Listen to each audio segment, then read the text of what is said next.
Welcome, ladies and gentlemen. It's David Vinegrad here on behalf of Critical Agendas with a webinar titled Managing Difficult Conversations. Now, this webinar is for teaching staff, whether you're in middle management, whether you're a beginning or a graduate teacher, it doesn't really matter. This is quite a generic approach to managing some challenging conversations that are becoming more and more worrying for teaching staff. I'd like to just share my screen because a PowerPoint gives you a bit of a visual representation of some of the concepts and themes that I'm talking about. And also remember to get the one-page PDF handout that has the 4 frameworks that I'd like to work through with you today. So bear with me while I get my screen working and we will dive into the material. So hopefully you have signed up for the right workshop. It's about how to discuss what matters with parents, caregivers, colleagues, principal class. It doesn't really matter. This approach is very helpful for even people at home and even your close friendship group. However, it's human nature that we avoid these conversations. So hopefully by the end of this webinar, you'll feel more confident about approaching these conversations. So the reality about this really is seeing conflict as a positive, generative thing.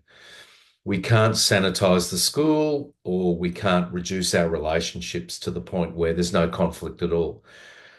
After this webinar, I'd like you to see conflict as something you want to invite in when it's appropriate and deal with the conflict one question at a time.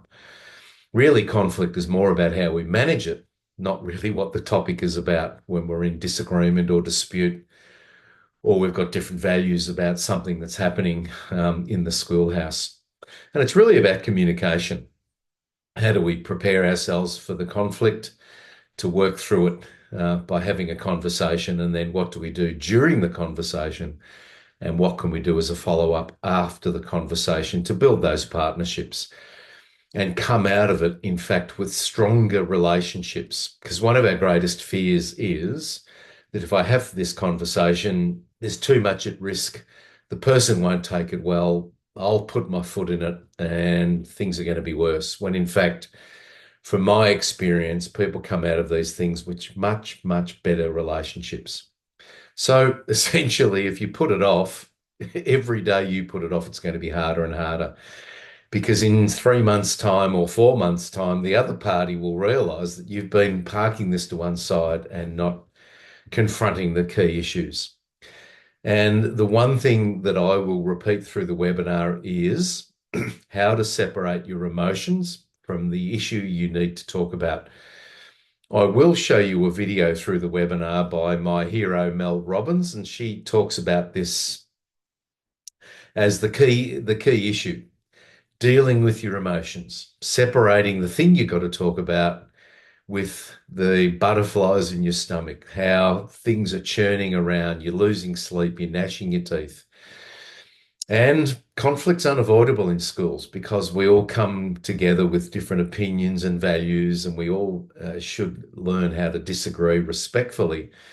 But whether it becomes a combat option that you feel threatened or you feel unsafe.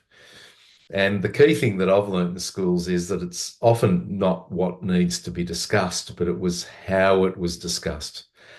Because sometimes we've got to talk about the issue, but it was the time of day, the place we discussed it, who was there, how it was framed and phrased that causes the issue. So once again, hopefully in an hour's time, you'll have a much better idea of how we should talk about these things. So how do we bring people together to have these conversations? Also understand high conflict personalities, understand your response when there's a conflict situation, and give you 4 basic strategies to manage your emotions so these conflict situations go much, much better for you. But once again, it's those knots in your stomach. It's the butterflies you experience. And it's very, very normal. It's very common that we all are worried about, what if I make it worse? What if they don't listen to me? What if they say to me that I'm the one with the issue? Why am I wasting their time by talking about this? Maybe we've got poor role descriptions or poor lines of responsibility where you think it's someone else's job and the someone else thinks that you should be tackling the issue. So there's a whole range of things that mean that we don't have a healthy approach to having these critical conversations with people in our school. So there's lots of conversations we need to have in our roles. Whether you've got to have a really tough conversation with a colleague where you've got to sit down and say, this is a performance matter. This conversation or this meeting constitutes your first warning. Whether you've got to end someone's contract, whether you've got to talk about their behavior that's either become chronic or it's acute, whether you've got to listen to a parent who wants to talk about a grievance or a complaint. So think about the conversation you need to have and then how to have the conversation. And look, we've all heard about people's relationships ending with an SMS message or someone was retrenched or sacked by an email because the most courageous thing is to sit down face to face and talk to the person. So at best, you sit down face to face and talk about the issue. At worst, you do it via a Zoom or a Teams call or over the telephone. Please don't do any of these things with short message services or emails, etc. Please allow the person to keep their dignity intact and you show them respect by preparing yourself properly and you sit down face to face and have the right conversation at the right time, in the right way, at the right place with the right people about the right sort of things. So, one of the key things, though, we need to talk about in schools in particular, because the workplace is becoming more demanding and we've got other terminology for these things now. We call it microaggression, micro-violence. But please have a discussion at your school about what's the bottom line, in particular when the meeting or the phone call ends, because it's not reflecting the values of your school. Feel confident when you stop the phone call or you stand up and close the meeting and you walk out of the meeting room. Now, an example of this might be where the parent or visitor is criticizing the school. They're attacking the school. And it could be with the finger, with aggressive body language. This school's hopeless. This school never follows through with anything.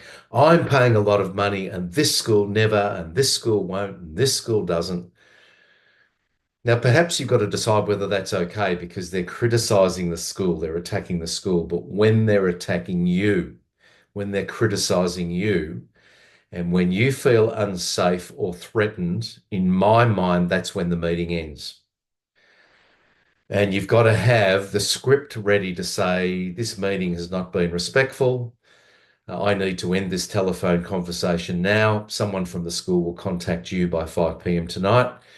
Or if it's a meeting at the school and you have placed your chair close to the door, so you can just stand up, turn around and walk out the door. Because sometimes in a meeting, if you feel like you need to walk through the group or walk past people, you often feel like there's a barrier and you can't leave the meeting. So set the meeting up for success. Have the script ready to say, our school values are around dignity, respect, accountability. This meeting is not reflecting that. I need to end the meeting now. Please contact the school to make another time, and you simply stand up and walk out. And then you formally report it to people in leadership at your school. Debrief with a trusted colleague because this often triggers a post-traumatic stress response. And then your colleague will keep an eye on you to make sure that you're not struggling with that meeting or that interaction over the next few weeks. And they might even suggest that you get some counselling or additional support beyond the school. But we all have different ideas about what's acceptable and what's not. But in our school, we need to all be on the same page about when the meeting or the phone call or the interaction or the email from the parent gets handed up the chain of command. We'll talk about that a little more towards the end of this webinar. So just pause the video, stop and think about what's the bottom line and has it been discussed at our school? Okay. Now, the four frameworks I want to give you today are essentially broken up into an on-the-spot conversation and a planned conversation that you're going to have with someone at the school. So that's essentially giving you two frameworks. So, for example, the telephone rings and there's an aggrieved parent, an upset parent, or a caregiver on the phone, and they need to talk to you about a pretty serious issue. Or it's a planned conversation where you might need to talk to a colleague who's not turning up to yard duty on time, or they're not submitting their reports online on time, or they're behaving inappropriately with some students, whatever the performance issue is. And the research I've done around these conversations, generally from any organization, it can be encapsulated into these four frameworks. And I'd like to spend a big chunk of time just working through each of these little frameworks. So let's dive into the material. And the first support I suggest that you get for yourself is a magic folder or a magic clipboard. Because as I said earlier, the key thing about these difficult conversations is managing your emotions so you can talk about the issue that you want to talk about. Because you might be having a great day at the school, your brain's in the blue zone, you've got the pleasure center of your brain activated, your brain's full of endorphins and dopamines, you're having a great day, your classes went really well, your interactions with colleagues have been really positive, but the phone rings and the parents need to talk about, or the parents are at the front office and they need to talk to you now. The folder is a stalling tactic. So you can say to the parents or the contractors or whoever wants to talk to you, please come into the meeting room. I need to gather some resources. I need to check the file. I need to check in with a colleague about this issue. I'll be back in 5 minutes. Please have a cup of tea or a drink of water. Now you go into your office or into the faculty lounge and you're in that stress response. Your brain's gone from the blue zone to the red zone. Your brain's flooded with cortisol and stress hormones. You're not thinking clearly, but hopefully your colleagues just say to you, get your magic folder, take 10 deep breaths, it'll be okay. So you open up your magic folder, and in there you've got some transcripts printed out of these four strategies. So when I open up my magic folder, the first thing I see is LEAP. Listen, empathize, ask, and plan. I've got a notepad in there with a range of pens, so I'm ready to take notes, and it helps me manage my brain. But I also realize I'm going to be nervous. I'm not going to be able to think on my feet. But this folder helps me with my body language because when I sit down, I open up the folder and put it on my lap. So I've got both feet on the floor. I've got something to do with my hands because I'm now taking notes. And I can move away from sometimes that subjective stuff where the other party might say, well, you were dismissive, your body language was negative, your body language was closed off. Where I can say, well, no, it wasn't, because I always adopt this posture with my body language. I've got my folder on my lap. I'm doing something with my hands by taking notes. I'm seeking clarification by just saying, and what time of day was that, and what other students were involved. And the other party see that when I'm taking notes, I'm attending to the client. I'm taking this seriously. I'm seeking clarification. I'm reframing things. I'm just not sitting there without anything to do, and they're picking up the wrong perspective of my body language. Now, unfortunately, in schools, if it's not documented, it never happened. It becomes that hearsay. And in 3 months' time, when you've got to remember that meeting because a complaint was lodged or a grievance was placed with the principal, you got to try and recall what happened on that very, very busy day. So when you're taking notes, you write down the date, the time of day, who was present at the meeting, what the issues were, and you file it away. And if you're someone like me with a really poor memory, you can go back and recall what the meeting was about. So get your magic folder organized, structure it any way you like, and I hope it's a really helpful support for you. So there could be several scenarios to think about. So whether you've got the responsibility to talk to a teacher, who's been too physical with other children, um, whatever the performance issue is, or whether you're experiencing email after email from a parent who's got a lot of time just to do chapter and verse about concerns with their child. This is where I want you to just think about, how will I approach the conversation with a colleague? How will I approach it with a parent who's just inundating me with endless emails? You know, it's a legitimate concern they have about their child, but they're expressing it in inappropriate ways because it's almost workplace harassment by the number and the amount and the detail of these emails. So hopefully a couple of these scenarios will give you an idea about how to apply these four strategies. Please, please, please don't do the compliment sandwich. Um, Look, we want these conversations to go well, and I hope you're aware of the compliment sandwich.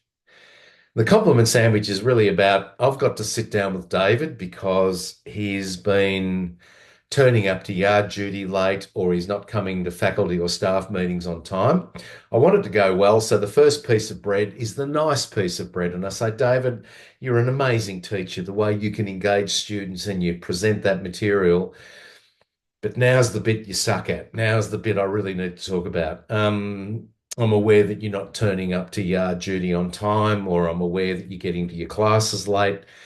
And I want to finish off this conversation well with another nice piece of bread. And look, I really appreciate the worksheet you distributed with the faculty last week. A lot of colleagues have said to me that was awesome. It really helped with the delivery of the topic.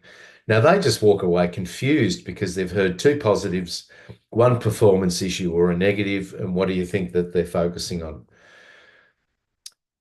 If you're leading staff or you've got to talk to a colleague, express the appreciation and gratitude at a different time. Walk up to that colleague and say, look, the worksheet you that you distributed to us was really, really, really good. Separate it from, can we make a time to talk? I want to talk about something that's been happening. We need to do it in private. If you could pop into my office by the end of the day, that'd be great. And then do the 5 tips. Be specific about the behavior. Don't dance around the point. Then talk about how it's impacting on the safety of children or the perspective of other staff. Get to the conversation. Don't put it off and put it off because it'll be harder every day. Be specific because you've talked to a few people, you've got your ducks lined up about what's happening. Control your emotions, even by saying to the other party, look, I'm really nervous about this. I want this conversation to go well, but look, I'm terrified about what we have to talk about. That's okay. They'll be a normal human being and accept that. And number 5, separate the praise, the affirmations, the gratitude from when you've got to sit down and have the tough conversation. Okay, so get rid of the compliment sandwich. I don't like them. Now, think about what makes these conversations challenging and difficult. Yes, it's about our emotions. We've got to separate our anxiety from what we've got to talk about. It's about the busyness of a school day. We've got to create that time and that space to have the conversation. It's about our natural fears because the other party might not take this well, but it's very complicated. If those conversations were easy to do, we'd all be having them. But it's about a whole lot of things like these. And the last one, if you're in a role where you're losing sleep and you're gnashing your teeth and you're really anxious about talking about the key things you've got to talk about, maybe go back through this webinar again, do some more training around having challenging conversations, or at the end of the day, maybe find a different job within the school because your well-being is my number one concern. I don't want you to be having mental health issues around these things. Look, hopefully you've read through this list now and you can see now that these conversations are difficult. And in my time, I have never met anyone that enjoys having these conversations. I often try to be humorous about it by saying that if you've got someone at the school that goes out of their way to have these conversations, I often say they've got sociopathic tendencies. And if they actually enjoy having these conversations, they might be a little psychopathic in their approaches. Because I've never met anyone in their role, even principals that have reached the highest levels, they don't enjoy doing these things. And one of the other things in schools is cultural differences. We've got a very diverse, eclectic school community now. So think about how complicated it is, but hopefully my four frameworks will help you work through what makes these conversations difficult. So just to reiterate, at best, a face-to-face conversation, at worst, over the telephone or Zoom and Teams, because communication is a higher order skill. If you think about what you're going to say to the person, you transmit it, and hopefully you can frame it correctly. They're going to receive it. They'll process it and give you what their translation of it is. Now, this includes words, tone of voice, your gestures, your body language. And your body language, 40 to 90% of the conversation is your body language. There's research that even shows that often in a conversation, people focus on your tone. They're not listening so much to your words or your body, it's your tone of voice. Are you invested in the conversation? Are you passionate? Are you empathic? Or are you just ad-libbing things off the script? Now, when we send an email, think about our communication style. The person reads the email, they'll translate back to you what was said. And as I said earlier, it's often not what needs to be discussed, it's how it was discussed, because all you've sent are the words. So my policy is emails are only used for information. Please be at my office at this time of day. Please don't have a discussion through email. And you've probably all experienced in a school environment that staff member that doesn't understand what reply all means. And here's this very minor issue in the school that's become this massive snowball because we've been trying to have a discussion through email. Look, get out of your seat, go for a walk, go and have a face-to-face conversation with the person that you need to talk about. Okay, when you've got an on-the-spot conversation, one of the key strategies I use is a leap. So as I open up my magic folder, in there is in big bold letters LEAP. Listen. And there's nothing more powerful than being heard. So when a parent comes up to the school, when they sit down, you're there with your magic folder and you just say, what's brought you to the school? How can I help you? What are the issues you need to discuss with me today? And you're jotting down what they're saying and you're seeking clarification. So, I'm sorry, what was your child's name? What year level are they in? What time of the day? So please go back a bit. What's the main issue with what you've just said? Empathize with them, don't sympathize. Look, the sympathetic statement sometimes is phrased as, oh, look, if that happened to my child, I'd be really upset too. Or look, if I had that experience at a school, I'd be pretty irate as well. Just empathize with them by stating, I now see why this issue it has to be discussed today. I now see why this is really important to you. I now understand why you had to talk to me immediately. I can now understand what's caused you to be so upset. Then ask them, engage, which is engagement. What do you think we need to do about this? What do you think I need to do about this in my role? What do you think would be a good response by our school? Just frame it that way. Put the ball in their court. And sometimes when I've used this with parents, and I've said to the parent, what do you think we should do as our first response? One parent said to me, that's the best response I've ever had at this school. And I've been a parent here for 20 years. Thank you for asking me that, but I believe you're the expert, so you tell me what we need to do. And then problem solve. What do I need to do? What does the school need to do? What do other people need to do? So you're making a plan now about the follow-up. I'll go and talk to some other people. I'll talk to your child in the class. I'll contact you by 6 p.m. tonight.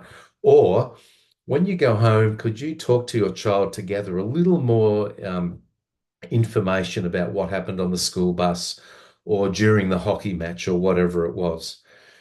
And then follow that with some integrity by saying, I'm going to contact you, make sure you follow through and do it. I know you're very, very busy, but look, parents often say to me, look, those teachers talk a lot, they listen well, but they don't follow up very well. So make sure you do it. So take the leap away and see how that works for you. Just imagine this one where you've received a phone call from a parent or an email from a parent. Their child was in the playground and they had an incident or an accident where they fell over and hit their head on the concrete. There was a casual or an emergency teacher there who just said, look, get a drink. It's okay. You'll be fine. Head back to class. So their child's come home with a headache. And the parent might have taken them to the GP or to the doctor, and they're alarmed because this could have been a concussion issue.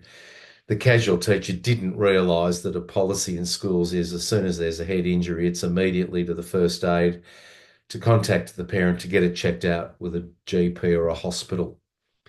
So the parent's pretty angry about what's happened. You can understand that. So I just have this in my folder. I have it next to my desk, and it's just sorry, glad, sure. Sorry, glad, sure. And just say, look, I'm sorry your child had a tough day. I'm sorry you've been put in that situation. I'm glad you felt confident to call me, and I'm sure I can do something about it. So phrase the sorry as, I'm sorry your child had that incident at school today.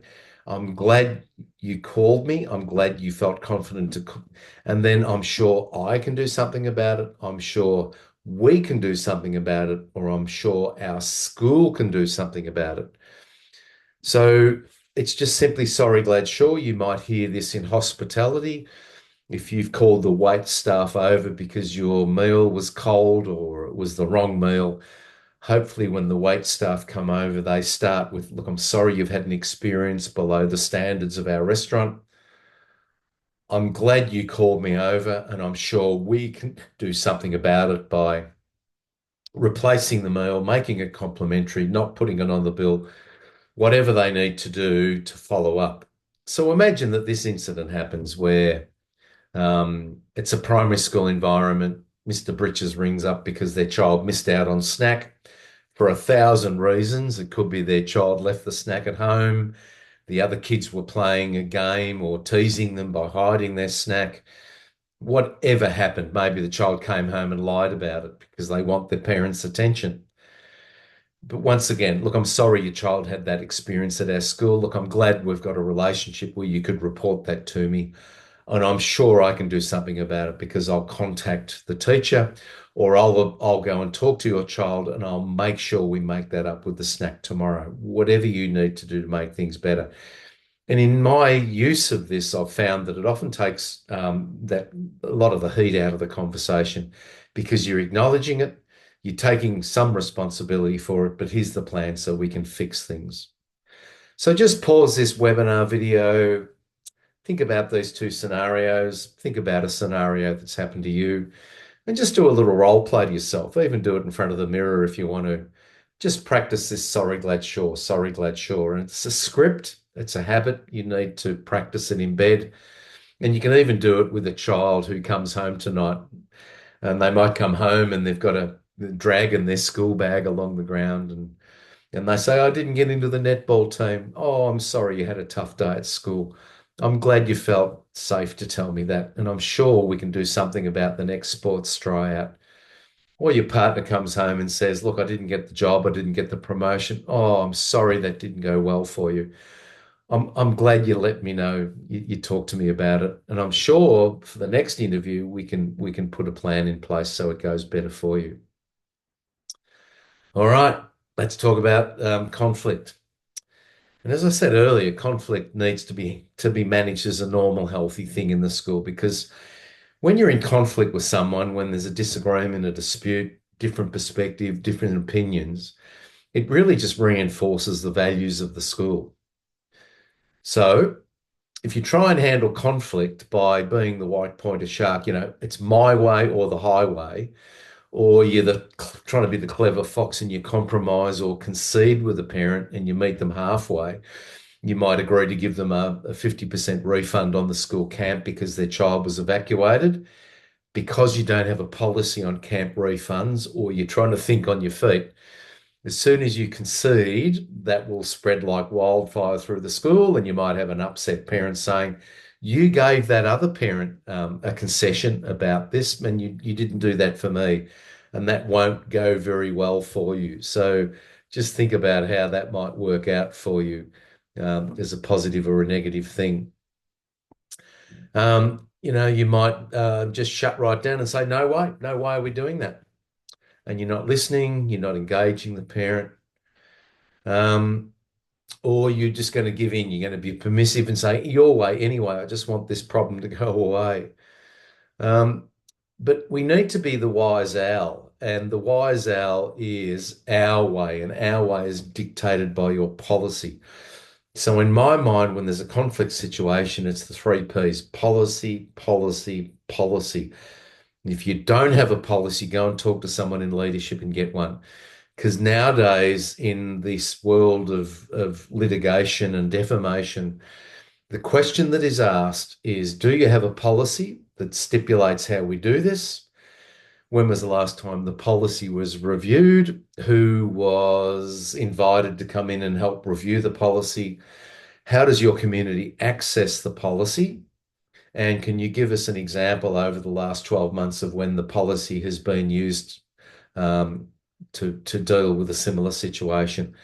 Now, if you can answer yes to all of those issues, you're in a pretty good space. But if your policies are sitting on the shelf collecting dust, you're not in a really good space with this stuff. So, look, I don't like policy. I don't have a good head for formulating policy. But that's what I hear all the time. It comes back to policy, which is simply a statement about how we do things around here, whether it's an enrolment policy, whether it's an excursion policy, whether it's a uniform policy. But the policy is simply our way, and parents need to be well informed so you don't get into arguments, and it actually drives the conflict even more. So we've talked about the two on the spot strategies, which is the LEAP, listen, empathize, ask, and plan. And the other on the spot strategy is the sorry, glad, sure. We're now talking about a planned conversation. And this one's very simple. It's just SBI, situation, behavior, and impact. And as what I like is, the only way to know what the person intended or what their motivation was to sit down with them and ask them. Don't judge, don't criticize, don't leap to conclusions, just ask them. So it could be very simple things where a teacher has not met that timeline of submitting units of work online, or a teacher hasn't prepared the student list to go on and whatever it is. It could be where a teacher in meetings is cutting other people off because they want to be heard, they've got the loudest voice. So you just have this in your magic folder, SBI. You write down what the situation is, what the behavior is, what the impact is. Write it down, because when you go into the meeting with the person, you're probably going to be lost for words because your brain's in a different state. So let's talk about staff meetings or faculty meetings where you've got a staff member cutting other people off, not following the protocols to run for having staff meetings. And you can just say, look, David, thanks for coming to my office. I appreciate you turning up. Here's the situation. Can I talk about the meeting last night? Now we get to the behavior. When you were cutting people off and weren't giving them a fair time to have their say, then we get to the impact. Some staff members have walked away from the meeting feeling pretty frustrated, and a couple of people were feeling upset because you were cutting them off and they weren't able to contribute to the issue on the agenda. That's it. So another situation could be they're not getting to yard duty on time. So thanks for coming to talk about this issue. The issue is really about over the last 4 weeks, you haven't been attending yard duty on time. So the issue is the situation's yard duty. The behaviour is they're not turning up on time. The impact is it's impacting on our child safety policy. We do need people out there actively supervising our children out in the playground. Then after you've talked about the impact, you get to the plan. You just allow space for the other person to reply. And how do we fix it? How do we deal with the situation? Now, the information from Dr. Alexandra Solomon just says the level of defensiveness. Everyone will be defensive when you talk about their behavior. Look, if they're not defensive, they're dead. So check their pulse. It's natural that human beings are defensive because they're feeling like they're being judged or criticized because you want to talk about their behavior, which isn't all that pleasant. So when they're defensive, you want them to be responsible, to take ownership of what's happening. But here they are being defensive, umming and ahhing. They might say to you, "Are you talking to other people on our staff that aren't turning up on time? Because I'm not the only one." And there's these two truths, and one of them, understand their internal pain, they're defensive about it.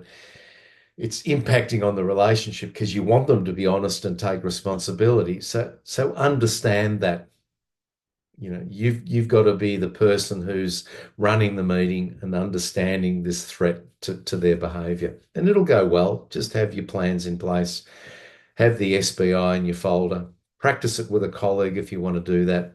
And I guarantee this will strengthen your relationship as a result because you've written it down, you've got your framework, you deliver it respectfully, you do it in private, and the other person is quite responsive to it. Now, the one I use most of the time in my work is the four-step conversation. You've got to choose which one of these frameworks you'll use, but you've got to have a framework. I've been in lots of meetings with really good leaders, and I initially thought that they were flying by the seat of their pants. They were just winging it. But in fact, the more I've been in these meetings, I've realized that they've had a framework like the four-step conversation, and it's often just been in their head. They just mentally work through this framework. Because I guarantee when you wing it or fly by the seat of your pants, I can guarantee things are really at risk of going wrong. So I've concocted this four-step framework from my hero, Mel Robbins, and from the really good leaders that I've been able to sit in on with these meetings. So step one, prepare yourself. Write down exactly what the performance issue is. Then sit down with a trusted colleague if you wish to and keep it confidential. Just say, look, Frank, I need to talk to David about their behaviour around these issues in the classroom. This is what I've written down, and this is how I'm going to say it. And you just say to them, David, I've noticed that you've been turning up to lessons a little late. You haven't been planning your lessons thoroughly, as we want every teacher to do. And the impact it's having is this. Now, your colleague will help you, particularly if you've got the but word in there. So once again, it's a little bit like the compliment sandwich. If you say to the person, look, I really enjoyed working on the fundraising activity we did the other week, but I want to talk to you about planning your lessons, because when you deliver the compliment, then the but word means everything I've said beforehand is BS. Now I want to talk to you about this issue. Please don't have the but word in there. Express appreciation and gratitude when you need to in the right sort of way, and then get to the performance issue in less than a minute. If you can't deliver it in less than a minute, it's too long. So you prepare yourself by writing it down. You sit down with a colleague and have a dry run through it, and that'll help manage your anxieties and your emotions because you've already had one practice run. They've given you some feedback, so you feel more confident about how this will go. And then you prepare the other person. So knowing the staff is really important here. So, for example, you just might say to a colleague, hey, can we have a chat at the end of the day about something? And they might say, sure, see you then. Or you might say, David, can we have a chat in my office at the end of the day, please? And they go into a state of anxiety. What's it about? What have I done wrong? Who have I let down? What have I got wrong? And just say, it's okay. It's no big deal. We're just going to solve the problem then. And it's really just about classroom planning. No big issue. See you then. Or preparing the other person might be at a higher level where you say, can we arrange to have a meeting at 2:30 this afternoon? I've arranged to have you taken off your classes. I'll be having someone come in, one of the office staff members, to take notes because we want to have minutes of this meeting. It's really important to me. You're welcome to bring in a support person or a union representative if you wish to. The meeting will be about your conduct with children and also about our instructional practice model, which we've got several concerns about. And you might even need to say to the person, this meeting also constitutes your first warning. Whatever industrial policy you've got to follow or any relationships around industrial relationships that you need to follow in the school. So you've prepared yourself, you've prepared the other person, and now step two is talk about the behavior or the observation. And you can preload it by saying, it's been reported to me, I've noticed that, I'm aware of, it's apparent to me that whatever the issue then is. I care about your relationship with students. I'm aware that you've been too hands-on with some of the children in your class. We've got a shared set of expectations around our professional conduct, and I'm concerned about how you've been attending school late beyond the agreed time. Whatever the issue is, deliver it, then get comfortable with silence because the other person's got to hear what you've said. They've got to process it and come up with their translation of what you've said. So step three is getting their feedback. So you can just wait 10 minutes, allow them to process what you've said. And then you just might say to them, is that your perspective? Have I got the right side of things? Is that what's been happening for you? And then listen actively as they work through the issue with you. And step four is probably the most important one. You've thought about the outcomes that you want to achieve with this person or the plan that you need to come out of the meeting with. And you get to step four. How about we try? How about you try? How about we meet again in a couple of weeks to see how our plan's going? What additional support might you need? Now, with any further ado, I'll just show you Mel Robbins' video on the same thing. And as I said earlier, Mel's my hero. She does this really well. At the end of Mel's video, I've got a slide where I've summarized her key points because I really want you to get the most out of the video. So also remember, you can pause this webinar at any time you would like. So this is Mel's video, and there is a summary slide at the end of it. So please enjoy. Stressful conversations are unavoidable in life, and in business, they can run the gamut from having to fire somebody, which is like the most gut-wrenching thing you will ever have to do, or admitting failure, that you really blew it, or another thing that you might have to do is deal with a customer who's really upset. How about a smoothie? What's in that? Smoothie's a juice drink. We want coffee. And I think it's very natural to want to avoid those conversations like the plague. But especially in business, there's an epidemic right now of people that are unwilling to have uncomfortable conversations. Harvard Business School just did a study and they found that 67% of managers are uncomfortable talking to the people they manage. And this gets me to what I want to talk to you today. It is the secret to how to have a difficult conversation. Because what's critical is learning the skill of untangling your emotions from the subject matter and being able to go face to face with anybody and have that difficult conversation. There are 4 techniques that I use whenever I'm going to have a difficult conversation that help me stay focused on what I need to talk about instead of getting hijacked by my emotions. Number 1, I always start the conversation by acknowledging my responsibility in the mess that we have to talk about. Whether it's the fact that I've avoided dealing with this sooner or whether there's something that I've done that's contributed to the situation, I acknowledge it right up front. And one of the reasons why that's so important is because by accepting some responsibility, you're diffusing the other person's emotion, you're also honoring them a little bit, and it sets a much more level playing field for when you get into the difficult things that you need to talk about. It's also going to put the person that you're speaking to a little at ease, so they're going to be able to listen. Number 2, you want to have a goal. Never go into a difficult conversation without an outcome defined before you go into it.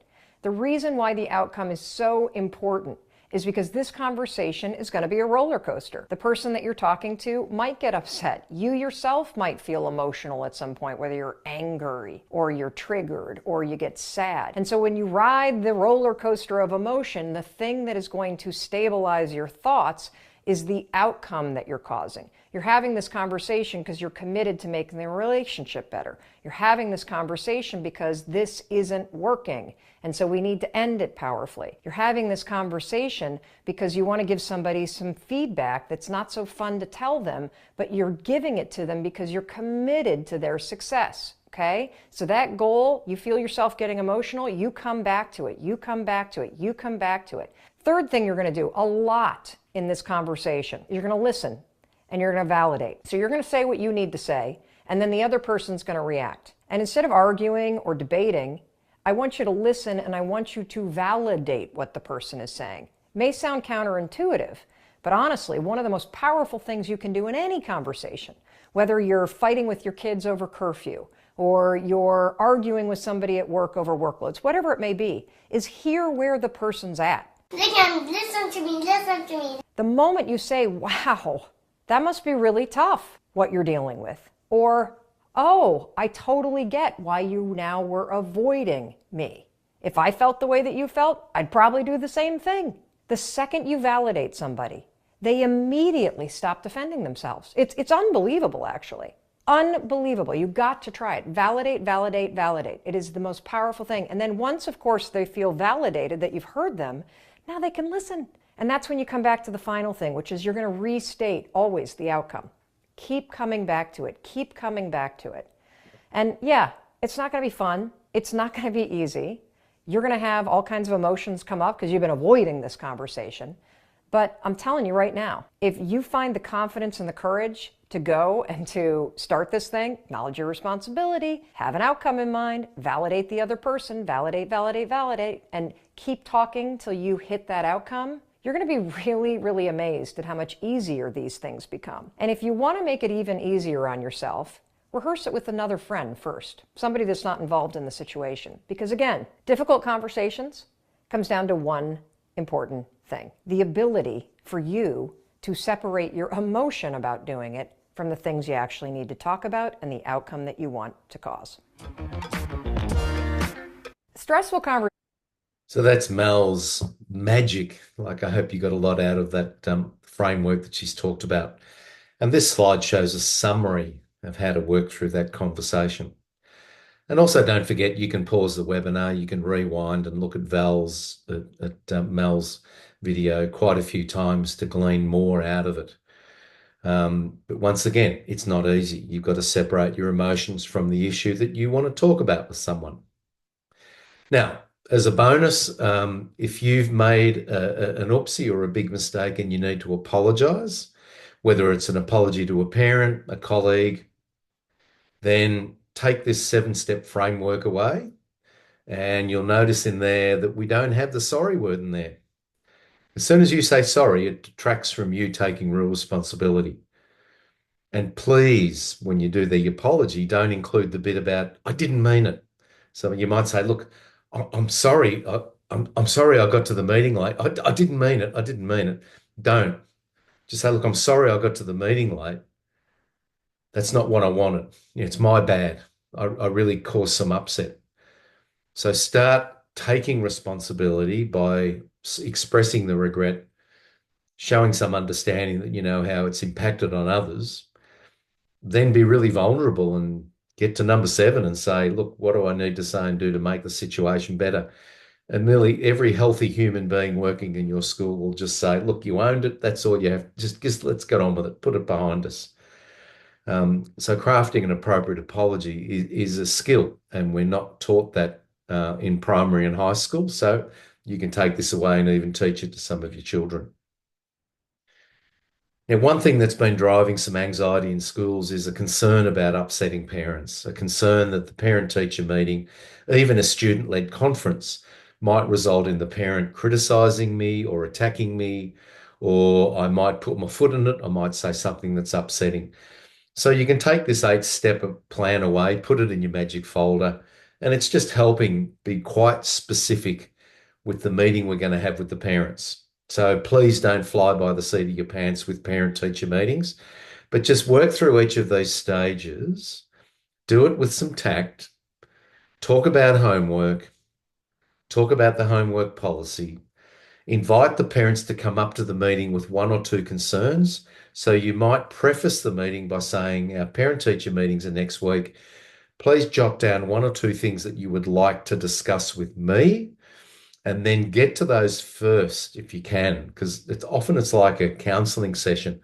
When the counselling session is ended, that's probably when the client wants to talk about the most important issue. Now, if a parent does say to you, my child doesn't feel like you support them in class, or my child thinks that you don't like them, or they don't think you give them a fair go, don't be defensive. As soon as you're defensive, things will go badly for you. Be on the front foot and just say, look, I'm sorry your child feels like that. I'm glad you could let me know, and I'm sure we can do something about it. So once again, this is an on-the-spot issue, and here comes your sorry, glad, sure strategy. So just say, look, I'm sorry your child feels like I don't support them. I'm glad you've let me know, and I'm sure we can do something about it. Do you mind if I talk to your child tomorrow? Because I'd like to find out more specific occasions when they feel like that. Or you could put the ball into the parents' court and say, would it be possible for you to talk to your child at home and find out when and where or specific times they feel like that? Because often it's a misunderstanding from the child. They have picked up the wrong perception about what's going on in the classroom. So, A, don't be defensive. Do the sorry, glad, sure, and turn the subjective into the objective. Find some objective times and situations when their child feels like it, and then you can get it sorted out. Okay, take that one away. And when you've got to communicate inappropriate or poor behavior to a parent, we're really worried then that the parent might be defensive. They might believe their child and not have trust in you. So here are two key things. When you're reporting issues to a parent, talk about how it impacts on their child's learning, and talk about the plan. Always have a plan. So you might say, say David lacks motivation in some areas of work, and it prevents him from completing all of the set classroom work. But I have a plan to get David engaged and to deal with the lack of motivation. So don't just say, look, David's lazy, doesn't complete all the work in class, because the parent will get defensive. Phrase it professionally in terms of motivation or engagement, not all the time, but when we're doing individual reading or doing a writing task, or when he's working with a group or a team. So always talk about how it impacts on their learning. So not David's disrupting others, but David finds it difficult to remain in his seat, which means he doesn't complete all of the set work. I have a plan. I've got a seating plan I'm going to use for the next 2 weeks, and see how that impacts on how I can keep David more engaged to remain in his seat. It could be the quality of the work. So you might decide to have some work samples that you can show to the parent. You can give an example of David's work and a standard that's been set in the classroom. So rather than David's work is poorly done, here is an example of David's work, and I'd like to compare it to a sample that we use in our lesson, which is above or below an acceptable standard. My plan to improve David's work is to, and you get the feedback from the parent about the plan, but they'll be very positive that you've talked about the impact on the child's learning, but you've got a plan. You're the professional, you're leading the way. So don't be frightened or worried about reporting inappropriate behavior. Just phrase it properly, talk about the impact on their child's learning, and here's the plan. Excuse me. Now, I just want to finish up with a couple of strategies. I use a telephone template. I've got it right next to the telephone when I have to ring the parent. Because I can guarantee when you've got to ring the parent, you've got 10 students at the door, you've got to head out to yard duty, you haven't planned something for the afternoon, and the risk is that you're going to rush it, you won't be present for the phone call in terms of what you're going to say. So I just have the template and I ring the parent, and if they answer, because they've got caller ID on the phone, they might go into a bit of anxiety because it's the school calling. Hi, it's David from the school. Look, everything's okay with Frank. Is this a good time to talk? The parent might, no, it's not. No, it's not. Can you call me back at your earliest convenience? And remember, everything's okay with Frank. Or, yep, it's okay to talk. All right. Frank's been involved in an incident on the school bus, or Frank's been involved in an incident in the toilets or in the class. We'd appreciate it if you could come to the school for a meeting, or we'd appreciate it if you could talk to Frank at home so we can work together to fix things, to solve the problem. So the parent gets the idea that they're part of the problem solving rather than being seen as part of the problem. When's a good time to come to the school? Other parents are trying to come up on Friday. So you start putting the plan together. Develop your own template, have it there on the phone so you can just work your way through it. And I'm pretty sure this will help your phone calls go a little smoother. Now, one of the crazy things about, being contactable at work and out of hours, um, I really encourage you to have an out of hours reply. Some parents get the idea that they can send you an email and they're demanding a reply within an hour or within 5 minutes.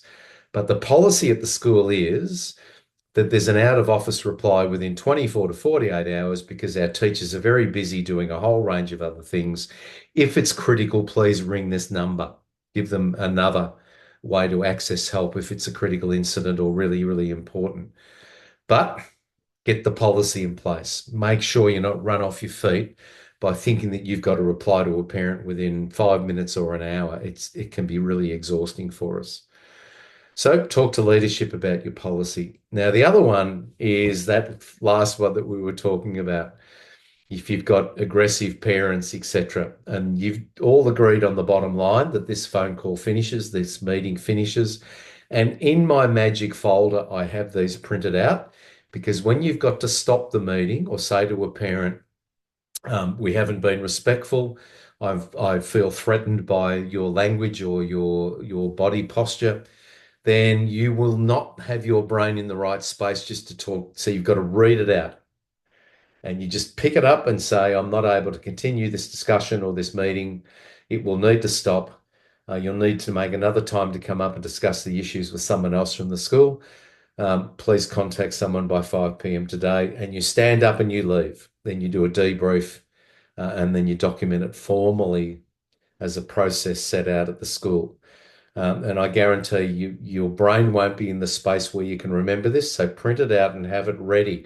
I hope you never have to do this because you've structured your meetings so we never get to this point where a parent is aggressive or abusive or they're really triggered. Now, sometimes we get emails from parents that are inappropriate. So I really suggest with the leadership of your school that you have a communications policy and everyone gets a copy of the communications policy, and it simply says what we'll do at the school with our conduct, what we want the parents to do in terms of their conduct and their enrolment at the school. And in the middle, you've got the consequences if we don't act in the way that we've all agreed through the policy. But if you receive an email where you feel threatened or unsafe or they're criticizing or attacking you, then it gets sent on to your leader, whether they're the PRIN or a pastoral head or a YLC. They send it back to the parent that has a copy of the communications policy. It's just sent as a template and it just says your email to Mr. Vinegrad was inappropriate. It contains some aggressive, inappropriate language. Please reframe it. And if it's appropriate, I'll pass it on to the teacher. And if you would like to discuss our communications policy at any further length, please make a time to meet with me face to face because people are very different when it's face to face and not through an email or through a text. So take that one away with you and see how that works. But if you're in a leadership role, then you might have some ability to make this happen at the school. I'll then thank you all for coming to this webinar. Remember, you've got the ability to rewind through the whole thing, go through some of the content that's interesting to you. On behalf of Critical Agendas, I want to thank you for enrolling in the webinar, and please use some of these strategies in your role, and I wish you all the best in your job. Thank you for being out there working with our children. It's goodbye from me.